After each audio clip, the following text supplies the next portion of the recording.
말씀의 제목은 10명의 나병 환자 이야기입니다. 선교사 한 분이 멕시코만 옆에 있는 트리니다드 토바고라고 하는 아주 작은 섬나라가 있어요. 거기에 이제 선교를 갔습니다. 선교의 모든 일정을 다 마치고 마지막 날 이제 거기에 있는 나환자 마을에 들어가서 복음을 전합니다. 그가 예배를 인도하면서 이야기하는데 여러분들 가운데서 혹시 함께 부르고 싶은 찬송이 있으면 말씀을 해주세요.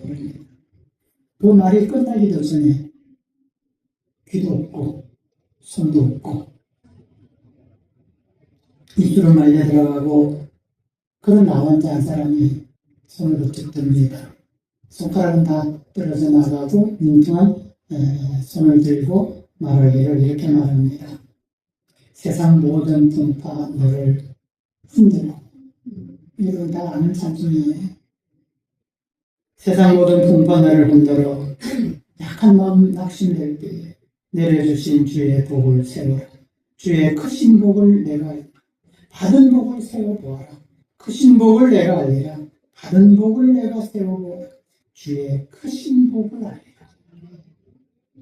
여러분 귀도 없고 손도 없고 코도 없고 다 문드러져 나간 것들이 받은 복을 세워보아라. 이런 나 혼자들의 모습을 아시죠? 근데 가끔 이제 영화 같은 데서도 나오잖아요. 받은 복을 세워보아라. 그렇게 찬양하는 그들의 마음, 그들 어떤 마음으로 찬양을 할까요? 선교사님은 그들과 함께 찬송을 시작했지만 그 찬송을 끝까지 부를 수 없었다라고 고백을 합니다. 오늘 본문은 예수님께서 나병 환자 10명을 고쳐주신 내용이에요. 자, 먼저 예수님께서 10명의 나병 환자를 만나십니다. 우리 한번 같이 할까요? 나병 환자를 만났다.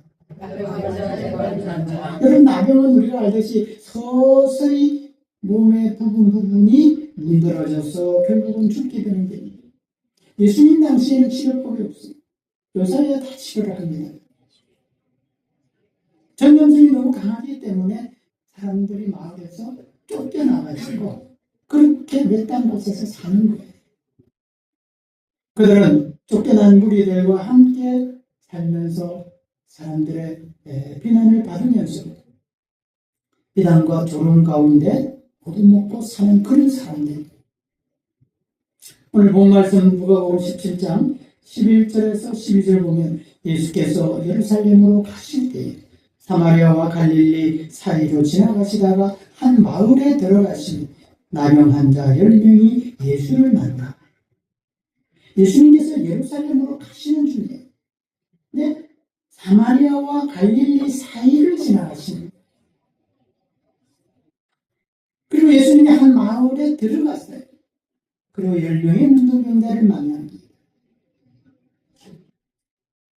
이 나온 자들은 사마리아와 갈릴리 지역에서 쫓겨나 함께 살아가고 있는 사람들이에요. 그러니까 사마리아라고 하는 이방 지역에서도 그들 지역에서 쫓겨나 갈릴리라고 하는 유대 지역에서도 쫓겨났어. 그 경계선에서 그들끼리 모여서 살아가는 사람들이란 말이에요. 다시 말하면 그들은 사람들에게 소외당하고 무시당하고 그렇게 사는 사람들이에요. 왜 예수님께서 예루살렘으로 가시면서 사마리아와 갈릴리 사이 길을 가셨을까? 왜 예수님께서 예루살렘으로 바로 가시지 않고 한 마을에 들어가셨을까? 여기에 대단히 중요한 의미가 있습니다. 예수님은 소외당하고 무시당하는 나병 환자들을 만나려고 들어가신 거예요. 예수님께서 삭개오를 만나는 장면을 우리가 다 압니다. 누가복음 19장 1절에 보니까 예수께서 여리고로 들어가 지나가시더라 그렇게 되어 있어요. 여리고로 들어가 이 말이 매우 중요합니다. 여러분 예수님이 여리고를 들어가지 않고 그냥 여리고를 지나가실 수 있어요. 그런데 여리고로 들어가신 거예요. 어떤 목적을 가지고 들어가셨단 말입니다. 여리고에는 누가 살았어요? 삭개오라는 사람이 있었습니다. 삭개오는 막강한 권력을 가진 세리장이에요. 요새로 말하면 세무서장이에요. 유대인들은 이 삭개오에 대해서 어떤 감정을 가지고 있냐 그러면, 그런 민족의 배신자요? 그하고는 말도 붙이지 않는 비난당하는 사람이에요.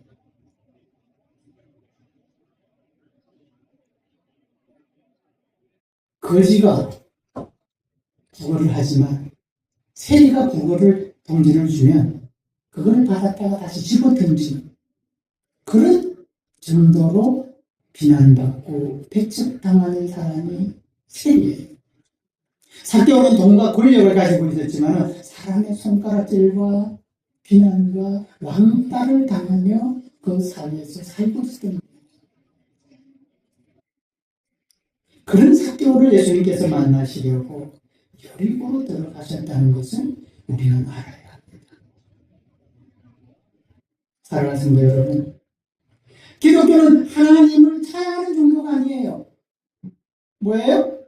하나님, 우리를 찾아오신 거예요. 믿습니까? 우리 한번 같이 할까요?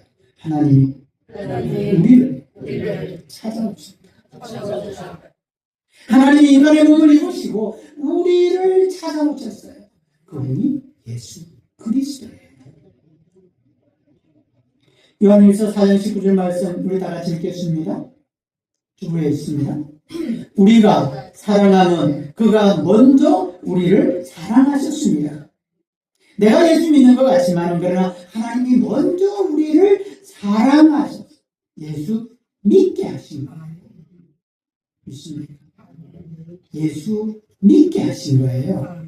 우리가 어떤 경우에는 부모님에 의해서, 어떤 때는 자녀들 때문에, 어떤 때는 친구의 인도로, 혹은 어떤 일로, 질병으로, 사업 실패로, 자녀 문제로 교회 나옵니다.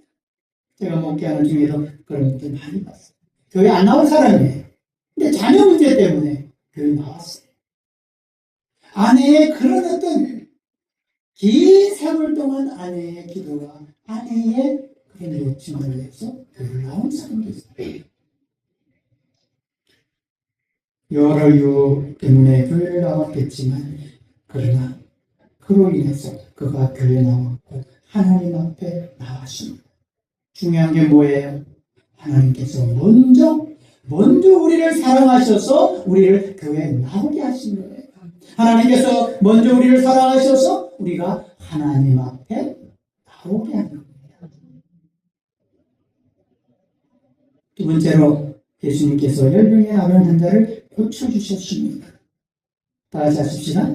나병 환자를 고쳐주셨다.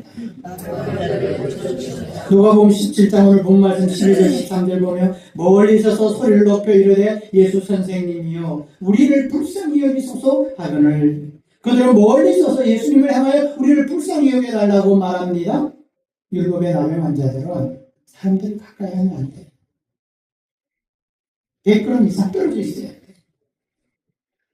나병 환자들은 예수님께 나와서 하나님의 자비를 구합니다. 예수님이 어떤 분인지 잘 몰라요. 예수 선생이요.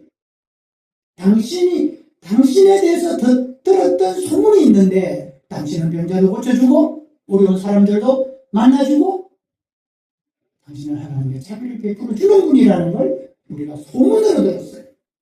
그래서 우리가 당신의 그 자비를, 하나님의 자비를 당신에게 구합니다.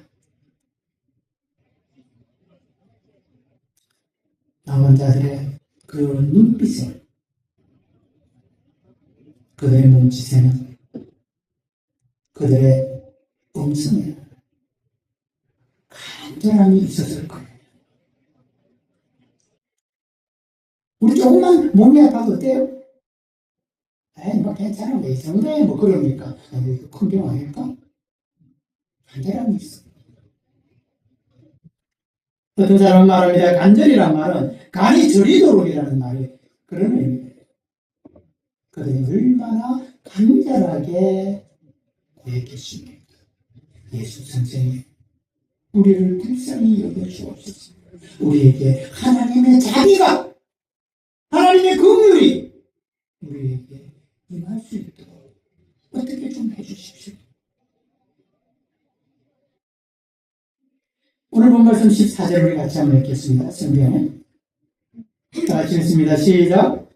보시고 이르시되 가서 제사장들에게 너희 몸을 보이라 하셨더니 그들이 가다가 깨끗함을 받은지라. 여러분 거기 중요한 단어가 뭘 같아요? 보시고. 보시고. 여러분이 보시고라는 말은 그냥 한번 저기 나온 자들이 뭐라고 소리를 지르는구나 라고 봤다는 이야기가 아니라 주목하여 보았다는 거예요. 뚫어지게 본 거예요. 그들의 아픔을, 절망하는 그들의 마음을, 간절한 마음을, 그리고 그들의 믿음을 예수님께서 주목했다는 거예요. 사랑하는 여러분, 우리 예수님 우리를 주목하여 보시는 거예요. 우리의 아픔을 아시는 거예요. 우리의 약함을 주목해 보고 계십니다.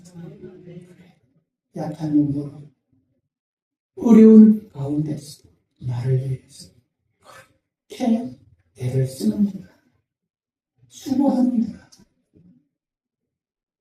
우리의 마음을, 우리의 믿음을 우리 주님은 주목하여 보고 계십니다.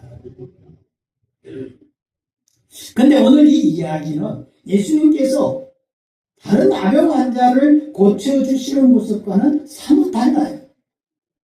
마태복음 8장 2절 3절 말씀 주고 있습니다. 그게 보면 이렇게 되어 있어요. 한 아병 환자가 나와 절하여 이르되 주여 원하시면 저를 깨끗게 하실 수 있나이다 하거늘 예수께서 손을 내밀어 그에게 대시며 이르시되 내가 원하노니 깨끗함을 받으라 하시니 즉시 그 나병이 깨끗하여진지라. 예수님이 손을 내밀어 병자에게 안수하시고 그리고 선포하시고 그리고 즉시 고쳐주셨습니다. 다르죠. 오늘 본문에서는 예수님께서 뭐라고 말씀하셨어요? 가서 제사장들에게 너희 몸을 보이라. 그 말밖에 없어요. 안수해 준 것도 아니에요. 병이 나았다고 선포하신 것도 아니에요. 그렇다고 해서 병이 나은 증거가 있는 것도 아니에요. 그러니 나병 환자들은 예수님의 이 말씀을 들었을 때 어땠겠어요? 당황했어요. 여러분 개그 프로에 그런 거 있죠? 고객님 당황하셨어요?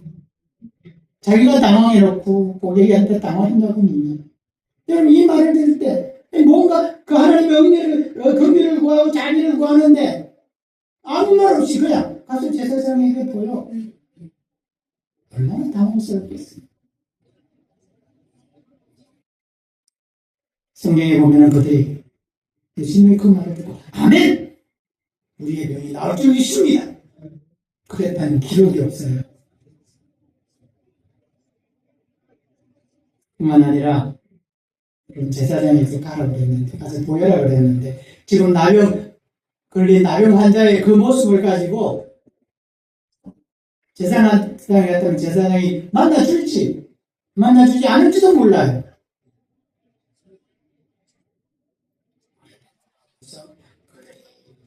그 나병 환자들이 제사장이 있는 곳으로 갔다는 사실이에요. 이럴 때는 아멘이 나와야 돼요. 뭐가 있어요, 그들에게는? 그 예수님이 그 말씀을 듣고 어떻게 해요? 그 말씀에 따라서 행동하는, 움직이는, 우리 용어로 말하면 뭐라고 말하면 될까요? 믿음이 있었던 거예요. 순종이 있었던 거예요.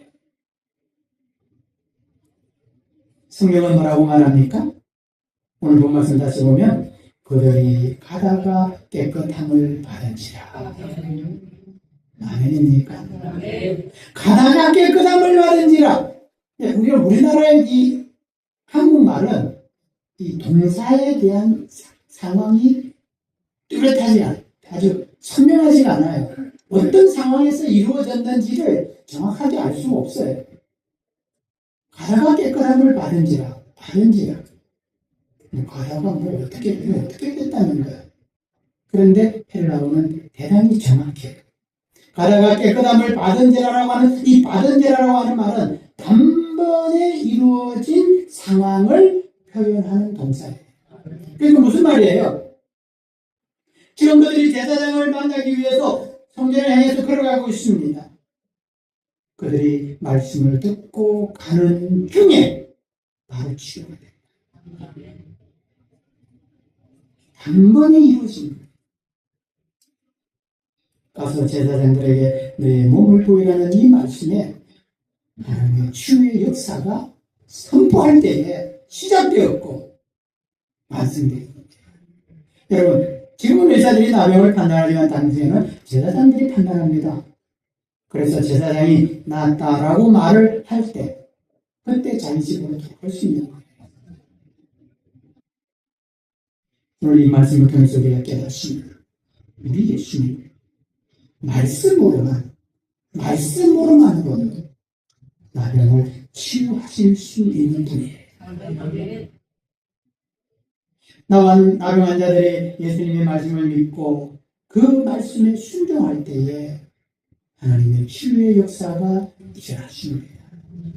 우리가 잘 아는 히브리서 11장 6절에 믿음이 없이는 하나님을 기쁘시게 못하나니 하나님께 나아갈 자는 반드시 그가 계신 것과 그가 자기를 찾는 자들에게 상 주시는 힘을 어떻게 해요?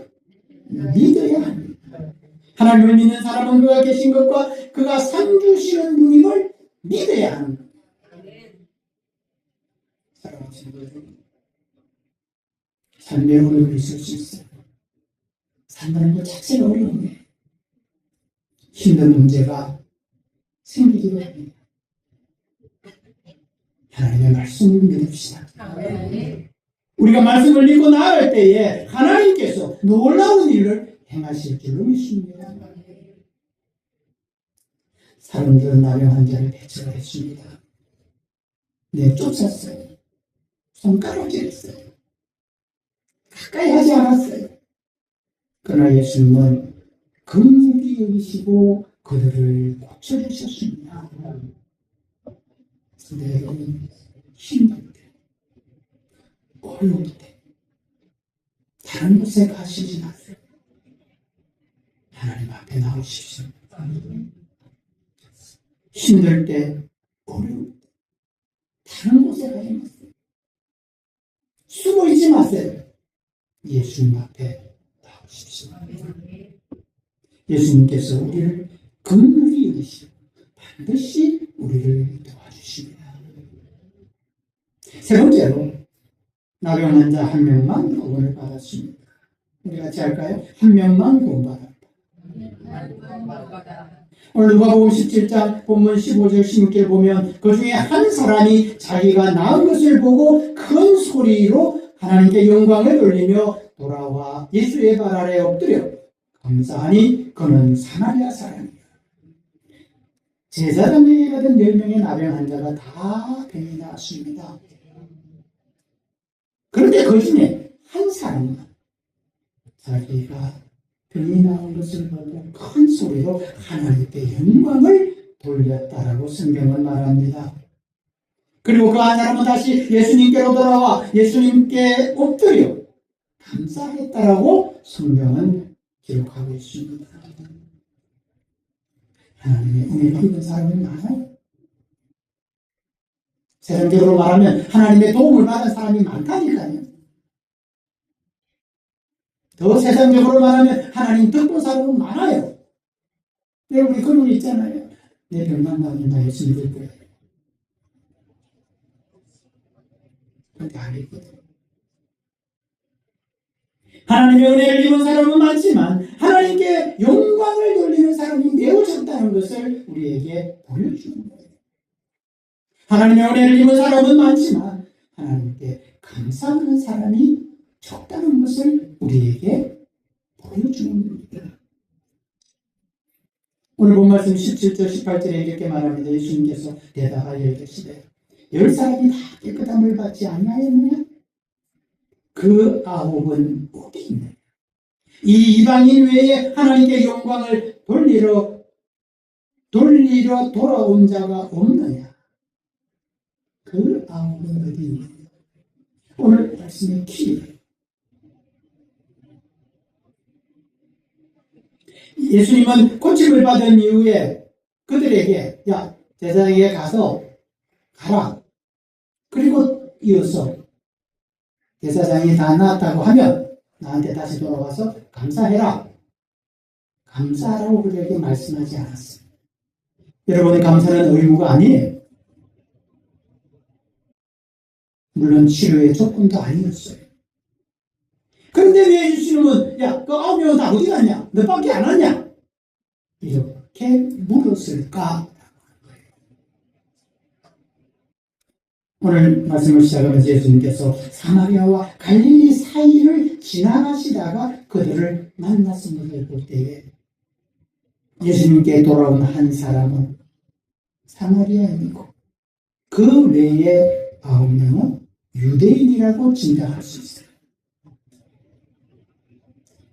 유대에서 나온 사람과 사마리아에서 나온 사람이 같이 10명이 예수님을 만난 거예요. 치료를 받은 거예요.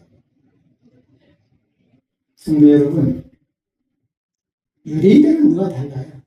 그들은 어려서부터 율법을 통해서 하나님께 감사하라는 교육을 받는 거예요. 그런 태어나면서부터 하나님 백성이고 하나님을 믿는 사람들이에요. 우리는 그렇지 않잖아요. 그들은 어릴 때부터 성경을 배우고 율법을 배우고 그렇게 성장한 사람들. 유대 어린이들이 가장 많이 읽는 성경이 시편 136편이라고. 여러분 어떤 줄 아세요? 136편? 찾아보세요. 감사하라는 말로 시작해서 감사하라는 말로 끝나는 거예요. 매 구절마다 감사하라는 말이 나오는 거예요. 그런데 9명의 유대인 나병 환자는 병이 나온 후에 감사했다는 기록이 없어요. 이들이 어릴 때부터 성경을, 율법을 그들이 안 배웠을 거예요.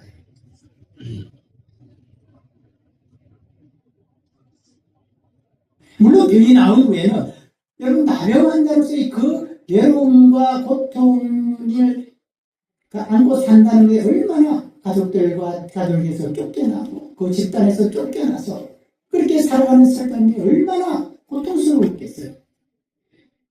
나았어요. 얼마나 기쁘겠어요. 어떻게 하겠어요? 빨리 가족에게 돌아가고 싶을 거예요.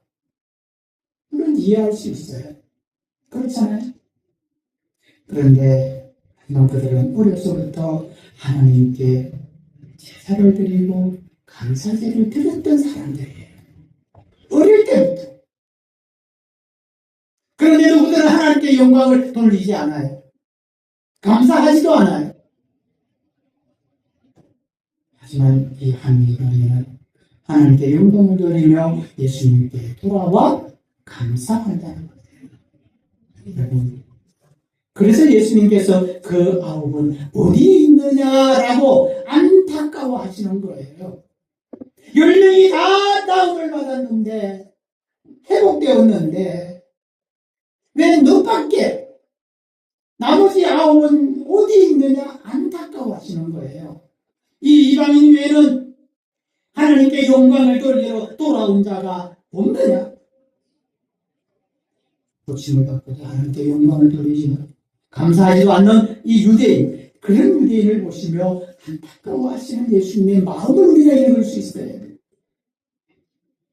10명의 나병 환자 이야기는 예수님의 치유가 핵심이 아니에요. 안타까워하시는 예수님의 마음을 보여주시는 말씀이에요. 사랑하는 성도 여러분, 우리는 이 말씀을 통해서 도전을 따라야 됩니다. 우리가 내 주 예배를 드리지만 의무적인 예배자가 돼요. 감사를 하지만 형식적인 감사를 만약에 한다면 그런 모습을 예수님이 보신다면 안타까워하지 않겠어요? 오랜 신앙생활을 하면서 우리 자신, 우리 스스로 이런 모습에 대해서 경계해야 됩니다. 예수님의 안타까워하는 마음을 오늘 시간 우리가 함께 느낄 수 있기를 바랍니다. 우리가 날마다 하나님의 은혜를 생각하는 시간이 있어야 됩니다. 10년 전, 20년 전, 30년 전에 우리가 구원받았다 할지라도 그 구원의 은혜가 오늘 구원받은 사람의 모습처럼 감사하고 감격하는 그 은혜를, 그 시간을 우리가 날마다 가져야 합니다. 우리에게 범사에 구체적으로 하나님께 감사하는 삶이 있어야 합니다. 물론 나병 환자들이 예수님의 말씀을 순종하여 제사장에게 간 것도 귀합니다. 이에 돌아와서 감사하는 이 사마리아인 그에게 예수님은 놀라운 선언을 합니다. 17절 다시 다 가지고 계십니다. 다 같이 읽습니다. 시작. 그에게 이르시되 19절 그에게 이르시되 일어나 가라 내 믿음이 너를 구원하였느니라. 예수님께서 엎드려 예수님께 감사하는 그를 붙들어 일으킵니다. 그리고 그에게 놀라운 선언을 하십니다. 믿음이 너를 구원하였느니라. 우리 한번 같이 할까요? 믿음이 너를 구원하였느니라. 여러분, 이 구원하였느니라고 하는 이 단어, 이 동사가 헬라어의 의미는 이미 구원이 완성되었다라는 표현이에요. 이루어졌다는 표현이에요. 한 사마리아인은 나병이 나았을 뿐만 아니라 구원의 복까지 받았다는 말씀이에요. 은혜를 알고 감사하는 자에게 주시는 하나님의 복이 구원이에요. 에베소 2장 8절, 여러분 인생물에 있는 것처럼 다 외우는 말씀이죠. 내가 그 은혜를 인하여 믿음으로 말미암아 구원을 얻었나니 이것이 너희에게서 난 것이 아니고 하나님의 뭐라고요? 선물이라. 구원은 우리에게 주시는 하나님의 은혜의 선물이다. 저는 한 사람을 소개를 하려고 합니다. 존 뉴턴이라는 사람이 그런 1725년에 영국에서 태어났어요. 오래전에 들어가신 분이에요. 근데 그가 노예 무역상 승장이었어요. 그 시대는 노예를 팔고 사고 하는, 인간을 팔고 사고 하는 그런 시대였어요. 그가 예수님을 만납니다. 그리고 만난 이후에 자기의 삶이 얼마나 잘못되었는지를 알게 됩니다. 그래서 그가 하나님의 은혜를 깨닫고 회개하고 목사가 됩니다. 그리고 그가 많은 찬송시를 지었습니다. 우리나라 찬송가에도 그의 찬송시가 찬송곡이 있습니다. 44장이고요. 210장이고요. 305장이 그의 찬송시예요. 305장은 그의 대표적인 찬송시예요. 나 같은 죄인 살리시. 그 은혜 고마워. 그런 설교할 때마다 그는 이렇게 말했다고 합니다. 하나님이 나를 살려주셨습니다. 하나님이 하셨습니다. 나 같은 죄인 살리신 그 은혜 고마워. 그런 그 감격, 그 은혜, 주를 찬양하며 평생 복음을 전했다고 합니다. 놀라운 것은 이 곡은 바락 오바마 미국 대통령 당시에 총기 사건으로 희생당한 클레멘트 목사님의 장례식에 각본에도 없던 오바마 대통령이 추모 연설 도중에 갑자기 그 뉴스로도 다 봤어요. 나 같은 죄인 살리시. 우리 한번 들어볼까요? 나 같은 죄인 살리시.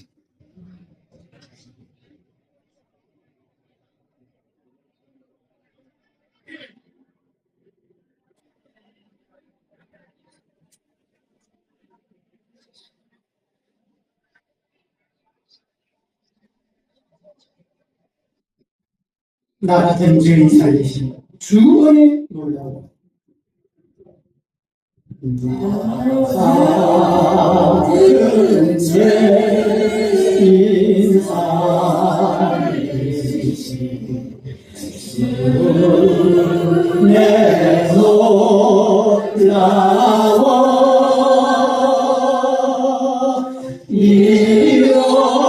이었던 생명 찾아고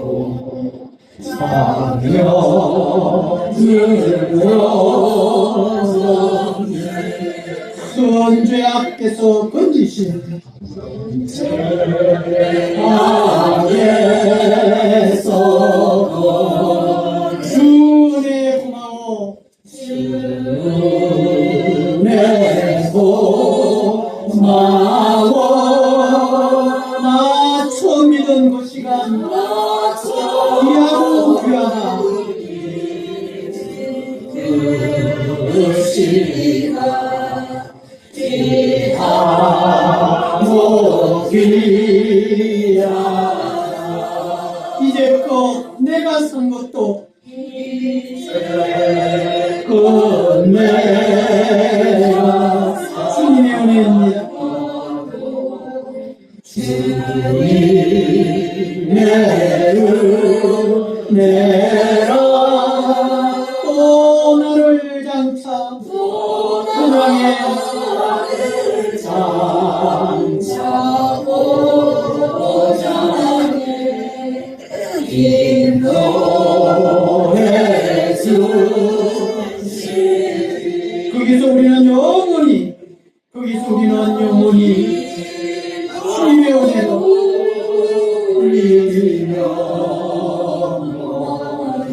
주님의 은혜로 주님의 은혜로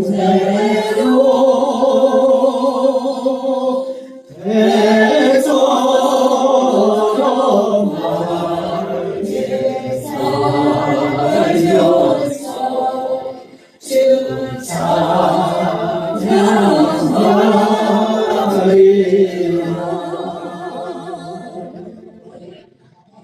큰 재앙에서 건지신 주원의 고마워 나 처음 믿은 그 시간 귀하고 귀하다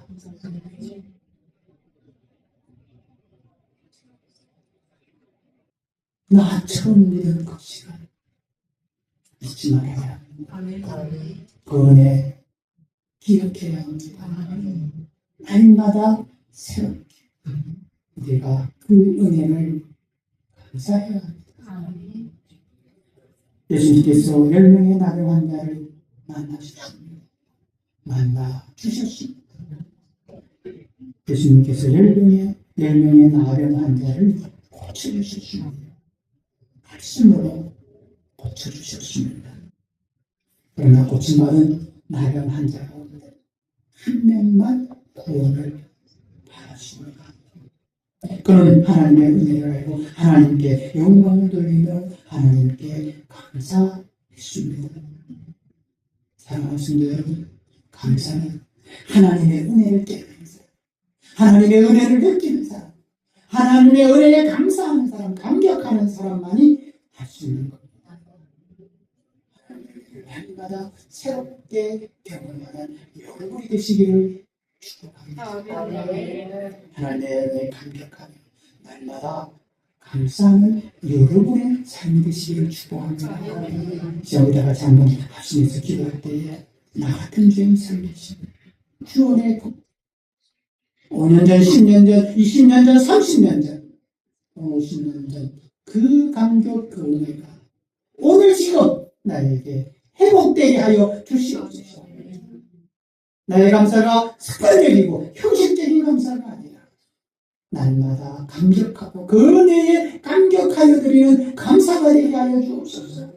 신앙의 긴 횟수, 예수 믿은 긴 날들을 내가 자랑하기 오늘 내가 하나님의 구원의 은혜를 감사하며 감격하며 그 은혜에 살아갈 수 있다. 그 은혜 가운데 살아갈 수 있다. 하나님 나에게 하나님의 은혜가 날마다 새로워지게 하옵소서.